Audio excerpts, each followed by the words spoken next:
Hello everyone, welcome to my channel.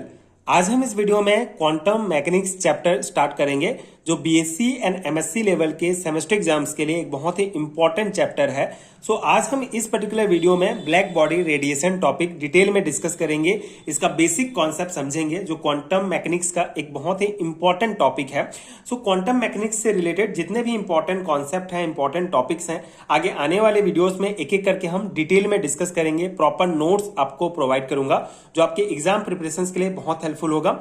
ये notes national education policy 2020 के according जो new syllabus provide किया गया है उसके अकॉर्डिंग अपडेटेड है रिटन नोट्स हैं। तो अगर आप बीएससी सेमेस्टर एग्जाम्स की स्टूडेंट हैं या एमएससी लेवल के स्टूडेंट हैं तो भी ये नोट्स आपके लिए बहुत हेल्पफुल होगा। बेसिक कॉन्सेप्ट सभी सेम होते हैं, किसी भी टॉपिक का जो बेसिक कॉन्सेप्ट होता है सेम होता है। एंड आपको बीएससी एंड एमएससी लेवल के थ्योरी एग्जाम के पर्सपेक्टिव से प्रॉपर नोट्स प्रोवाइड करूंगा जिसको आप डायरेक्टली अपने थ्योरी एग्जाम्स में लिख सकते हैं। तो डेफिनेटली ये नोट्स आपके लिए बहुत हेल्पफुल होगा। सो स्टार्ट करते हैं। ब्लैक बॉडी रेडिएशन क्या होता है, हमारा पहला टॉपिक है क्वांटम मैकेनिक्स का। सो ब्लैक बॉडी रेडिएशन को समझने से पहले एक सिंपल सा कॉन्सेप्ट हमको समझना होगा कि जब कोई भी रेडिएशन, ठीक है, यहां पे हम रेडिएशन की बात कर रहे हैं, तो जब कोई भी रेडिएशन जब किसी बॉडी पर टकराता है तो तीन कंडीशन होते हैं। ठीक है, कोई भी रेडिएशन जैसे इलेक्ट्रोमैग्नेटिक रेडिएशन हो गया, कोई भी लाइट का सोर्स हो गया, जैसे हमारा ये जो है एक मोमबत्ती है, तो इसका जो रेडिएशन है, इसका जो लाइट का सोर्स है जहां से रेडिएशन हमको प्राप्त हो रहा है, तो जब ये रेडिएशन किसी भी बॉडी पर टकराता है, ठीक है, किसी भी बॉडी पर टकराएगा तो तीन कंडीशन होते हैं हमारे। ठीक है, ये आपको ध्यान रखना है, तीन कंडीशन होते हैं। पहला ये है कि रिफ्लेक्ट हो जाएगा। ठीक है, ये जो रेडिएशन होता है इस बॉडी से टकराकर रिफ्लेक्ट हो जाएगा, मतलब कि परावर्तित हो जाएगा। सेकंड कंडीशन होता है कि ये जो रेडिएशन जो यहां से हमको लाइट के सोर्स से प्राप्त हो रहा है ये क्या हो जाएगा, एब्जॉर्ब हो जाएगा, इस बॉडी के द्वारा एब्जॉर्ब हो जाएगा। ये सेकंड कंडीशन है। एंड थर्ड कंडीशन होता है हमारा ट्रांसमिशन। ठीक है, ये जो हमारा रेडिएशन है ये आर पार हो जाएगा, ट्रांसमिट हो जाएगा। तो ये तीन कंडीशन आपको ध्यान रखना है रेडिएशन के लिए कि जब कोई भी रेडिएशन जब किसी बॉडी पर टकराता है तो मेनली तीन कंडीशन होते हैं। पहला है रिफ्लेक्शन, ठीक है, जो हमारा रेडिएशन है वो रिफ्लेक्ट हो जाएगा बॉडी से टकराकर। सेकंड है एब्जॉर्ब हो जाएगा एंड थर्ड है ट्रांसमिट हो जाएगा। ठीक है, ये आर पार चला जाएगा। तो हम यहां पे जो कॉन्सेप्ट पढ़ेंगे वो इस सेकंड वाला जो हमारा कंडीशन है उसको हम डिस्कस करेंगे, जो एब्जॉर्प्शन वाला है। ठीक है, अब ये black body absorption, black body radiation क्या होता है इसको हम डिटेल में डिस्कस करेंगे। कॉन्सेप्ट आपको यही समझना था पहले कि कोई भी रेडिएशन जब किसी बॉडी पर टकराता है तो ये तीन कंडीशन होते हैं। अब यहाँ पे ब्लैक बॉडी रेडिएशन हमारा टॉपिक है। इसका बेसिक डेफिनेशन अगर हम देखें कि ब्लैक बॉडी रेडिएशन क्या है, so it is the thermal electromagnetic radiation emitted by an idealised object called a black body. ठीक है, बहुत सिंपल सा कॉन्सेप्ट है। ब्लैक बॉडी रेडिएशन क्या होता है, एक थर्मल इलेक्ट्रोमैग्नेटिक रेडिएशन होता है जो किसके द्वारा एमिट किया जाता है, एक आइडियलाइज्ड ऑब्जेक्ट जिसको ब्लैक बॉडी कहा जाता है। ठीक है, ब्लैक बॉडी के द्वारा जो रेडिएशन एमिट किया जाता है उसको हम ब्लैक बॉडी रेडिएशन कहते हैं, विच absorb all incident radiation regardless of frequency R angle. ठीक है, तो ये जो ब्लैक बॉडी होता है ये बेसिकली किसी भी सभी प्रकार के जो इंसिडेंट रेडिएशन होते हैं, किसी भी फ्रीक्वेंसी का, किसी भी एंगल का, उसको एब्जॉर्ब कर लेते हैं और उसको फिर एमिट करते हैं। तो ये जो एमिशन होता है रेडिएशन का उसको ब्लैक बॉडी रेडिएशन कहा जाता है। इस डायग्राम के द्वारा आप शो कर सकते हैं ब्लैक बॉडी रेडिएशन क्या है। ये हमारा एक ब्लैक बॉडी है। ठीक है, ब्लैक बॉडी बेसिकली एक आइडियलाइज्ड ऑब्जेक्ट होता है, ठीक है, जिसको ब्लैक बॉडी कहा जाता है। तो ये जो ऑब्जेक्ट है ये किसी भी एंगल से, किसी भी फ्रीक्वेंसी के जो रेडिएशन होता है उसको एब्जॉर्ब करता है। All incident radiation is absorb by this black body. उसके बाद फिर ये जो ब्लैक बॉडी है ये emitted radiation is only a function of temperature. ठीक है, तो यहां पे जब रेडिएशन एमिट होगा ये बेसिकली सिर्फ जो है टेम्परेचर पर डिपेंड करता है। ठीक है, मतलब कि ये जो एमिटेड रेडिएशन होता है ब्लैक बॉडी के द्वारा ये टेम्परेचर पर डिपेंड करता है, जिसको आगे हम डिस्कस करेंगे। तो अभी आपको क्या समझना है, ब्लैक बॉडी रेडिएशन क्या है। ब्लैक बॉडी एक आइडियल ऑब्जेक्ट होता है जो सभी प्रकार के इंसिडेंट रेडिएशन को एब्जॉर्ब करता है, उसके बाद उसको फिर एमिट करता है। तो ये जो एमिट होता है रेडिएशन का इसी को ब्लैक बॉडी रेडिएशन कहा जाता है। ये कॉन्सेप्ट हो गया। अब ये ब्लैक बॉडी क्या होता है इसके बारे में कुछ पॉइंट हम डिस्कस कर लेते हैं।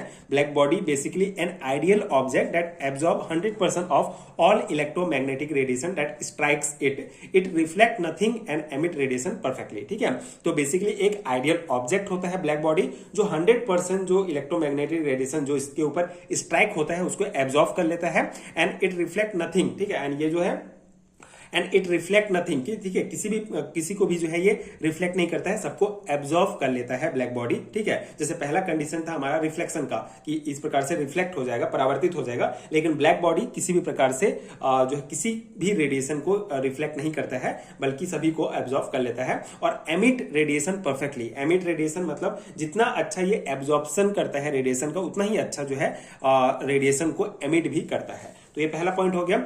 All object radiate energy when heated but the energy radiated by a black body is the highest, ठीक है। तो जितने भी जो ऑब्जेक्ट होते हैं जो गर्म होगा वो एनर्जी रेडिएट करता है, लेकिन जो ब्लैक बॉडी होता है ये जो रेडिएट करता है एनर्जी वो सबसे हाईएस्ट होता है। And the radiation emitted when a black body is heated is called black body radiation. तो यहाँ पे हमारा फाइनल जो है इसका पॉइंट है कि जो रेडिएशन ब्लैक बॉडी के द्वारा एमिट किया जाता है उसी को ब्लैक बॉडी रेडिएशन कहा जाता है।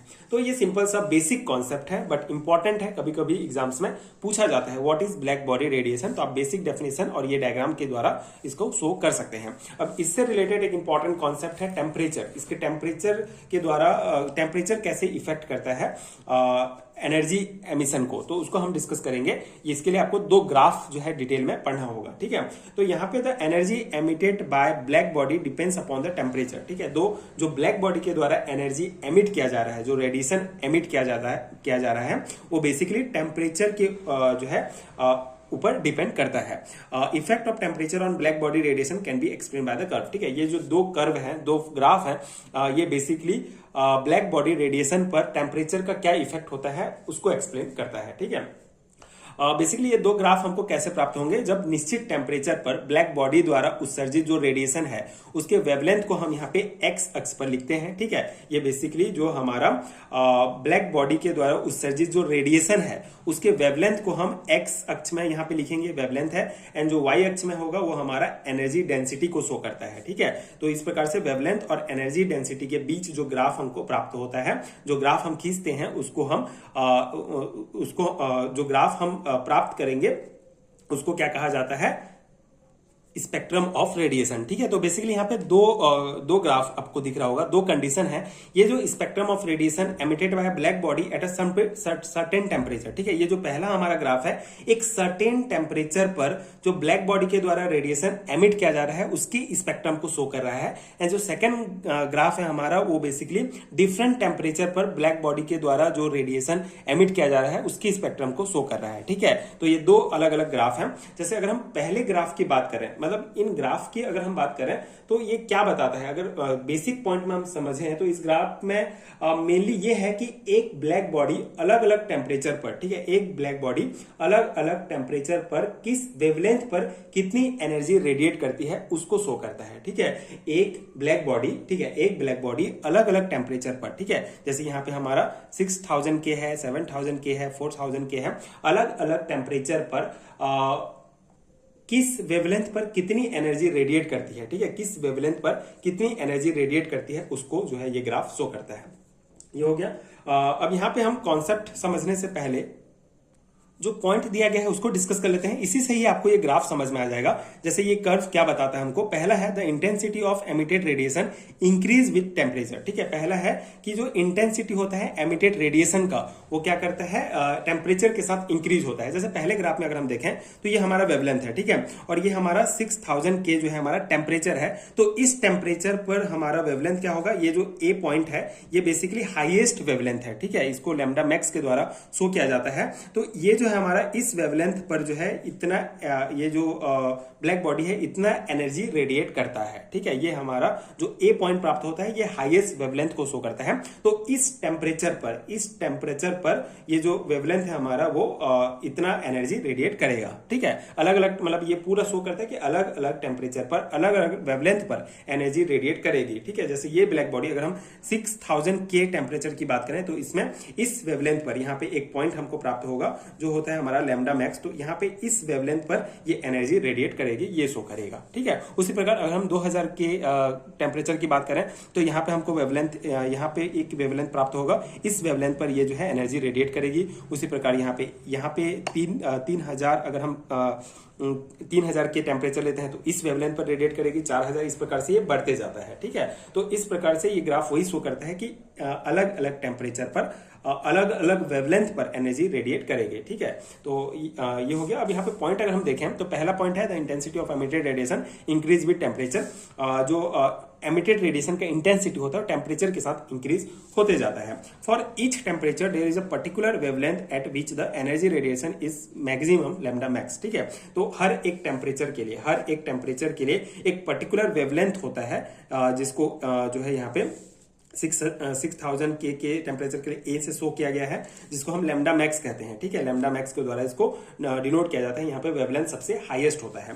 And as the temperature increase the position of lambda max shift towards shorter wavelength. अब इस पॉइंट को, ये पॉइंट बहुत इंपॉर्टेंट है। ये कैसे देखिए, as the temperature increases the position of lambda max shift towards shorter wavelength. यहाँ पे क्या कहा गया है कि जैसे जैसे टेम्परेचर बढ़ता है, ठीक है, 2000, 3000, 4000, 7000, जैसे जैसे टेम्परेचर बढ़ता जाता है, जैसे जैसे टेम्परेचर बढ़ता है, पीक एनर्जी शॉर्टर वेवलेंथ मतलब कि लेफ्ट साइड की तरफ शिफ्ट होती है। यहाँ पे मतलब आपको स्लाइटली जो है ये इस टाइप से ये पीक, ये जो है हमारा पीक है, इसके बाद यहाँ पे पीक आएगा और ये पीक होगा और यहाँ पे ये वाला पीक होगा, ठीक है। इसको यहाँ पे ये वाला नहीं है, ये पीक है, ठीक है। तो यहाँ पे वही कहा गया है कि जैसे जैसे टेम्परेचर बढ़ता जाता है, जो पीक एनर्जी होता है वो शॉर्टर वेवलेंथ मतलब कम वेवलेंथ की तरफ जो होता है वो शिफ्ट होते जाता है, लेफ्ट साइड जो है वो शिफ्ट होते जाता है। मतलब कि ज्यादा टेम्परेचर वाली बॉडी छोटी वेवलेंथ पर ज्यादा रेडिएट करती है, ठीक है। ज्यादा टेम्परेचर वाली जो बॉडी होती है वो छोटी वेवलेंथ पर, मतलब अगर लेफ्ट साइड ये इंक्रीज हो रहा है मतलब कि वेवलेंथ कम होते जा रहा है, तो कम वेवलेंथ पर ज्यादा रेडिएट करेगी, इसको ये शो करता है, ठीक है। आई होप आपको समझ में आ गया होगा। टेम्परेचर जैसे जैसे बढ़ता जाएगा, जो हमारा वेवलेंथ का पीक है वो थोड़ा सा इधर लेफ्ट साइड जो है बढ़ते जाएगा, ठीक है। ये थर्ड पॉइंट बताता है। फोर्थ है the higher the temperature the peak become sharper and more noticeable, ठीक है। तो जितना ज्यादा टेम्परेचर हायर होगा, जैसे यहाँ पे आपको दिख रहा होगा कि ये थोड़ा सा चौड़ा टाइप का है, ये भी है। उसके बाद ये जैसे जैसे टेम्परेचर बढ़ रहा है थोड़ा सा एकदम यहाँ पे शार्प होते जा रहा है, ठीक है, शार्प होते जा रहा है, जिससे हमको जो हाईएस्ट वेवलेंथ होगा वो ज्यादा नोटिसेबल होता है। तो यही पॉइंट है, तो यही कॉन्सेप्ट है। आई होप आपको समझ में आ गया होगा ब्लैक बॉडी रेडिएशन क्या होता है। मेनली ये ग्राफ आपको समझना है, ग्राफ क्या बताता है ये आपको यहाँ पे लिखना होगा, ठीक है। तो ये है ब्लैक बॉडी का पूरा कॉन्सेप्ट। ब्लैक बॉडी क्या है, ब्लैक बॉडी रेडिएशन क्या होता है। क्वांटम मैकेनिक्स का पहला टॉपिक है, बट एक बेसिक कॉन्सेप्ट है। इस प्रकार से हम बेसिक से स्टार्ट करेंगे एंड जितने भी इंपॉर्टेंट कॉन्सेप्ट है आगे एक एक करके सभी को डिटेल में डिस्कस करेंगे क्वांटम मैकेनिक्स का। जब इसका कंप्लीट नोट्स हो जाएगा, सभी टॉपिक्स हम कवर कर लेंगे, तो एक पीडीएफ के रूप में आपको नोट्स मिल जाएगा। नीचे डिस्क्रिप्शन बॉक्स में आपको लिंक मिल जाएगा, आप चेक कर सकते हैं। इसके अलावा बीएससी एंड एमएससी लेवल के बहुत सारे यूनिट्स के हैंडरिटन नोट्स मेरे पास अवेलेबल हैं, जिसका लिंक आपको नीचे डिस्क्रिप्शन बॉक्स में दिया जाएगा। अगर आपके सिलेबस में वो यूनिट दिए गए हैं तो आप उनका नोट्स ले सकते हैं, अपने एग्जाम की प्रिपरेशन कर सकते हैं। एंड आगे के वीडियोस देखने के लिए चैनल के साथ जुड़े रहिए। Thank you so much for watching.